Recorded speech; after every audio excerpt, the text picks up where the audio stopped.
देव स्वतः सीतामाईचं हरण झाल्यावर लक्ष्मणाची रामाची भेट झाली. रामानं सांगितलं, लक्ष्मणा तू इथं कसं? म्हणलं, दादा तुम्हीच तर हाक मारली मला. म्हणजे मी हाक मारली नाही, त्या मारीच्यानं हाक मारली, माझा आवाज काढून हाक मारली. आता काहीतरी विपरीत झालंय, लवकर पंचवटीला चाल. पंचवटीला आले, सीतामाई कुठंच नव्हती. चारी बाजूला इकडं तिकडं फिरले, मंदाकिनीच्या नदीवर जाऊन आले, कुठेच नाही. आणि सीतामाईचा शोध घेत घेत घेत घेत जटायू नावाचा पक्षी रावणानं युद्ध करून जटायूला खाली पाडलं होतं कपटाने. त्यावेळेस रामप्रभू गेले, जटायूचं मस्तक मांडीवर घेतलं आणि जटायूला पहिला प्रश्न केला, तुला जिवंत करू का? तुला जिवंत करू का? जटायूनं सांगितलं, देवा एवढे मोठे मोठे योगी तुझ्या नावाचं जप करून रात्रंदिवस तुझं ध्यान करतात, त्यांना एक झलक देत नाहीस.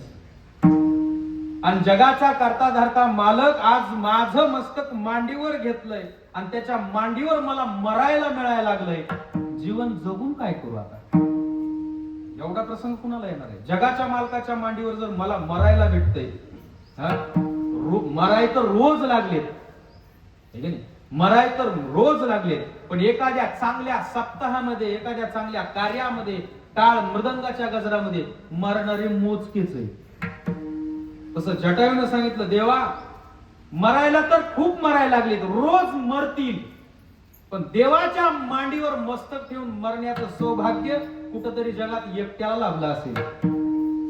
मला जगायचं नाही. आणि आपली मरायला टेकली तरी म्हणते तर पुढच्या वर्षी सुगी कशी येईल ती बघू. आता कशी दिसल आयुष्य संपल्यावर, है ना? आशेचे गुंतले तुका म्हणे वाया गेले. आशेचे गुंतले तुका म्हणे वाया गेले. आपल्याला जगण्याची आशा असते, खूप कुणालाही असते, प्रत्येकाला. मरावं कुणालाच वाटत नाही, पण जटायू म्हणतो मला मरावं वाटायला लागले. का? देवाच्या मांडीवर मरायला भेटायले म्हणून.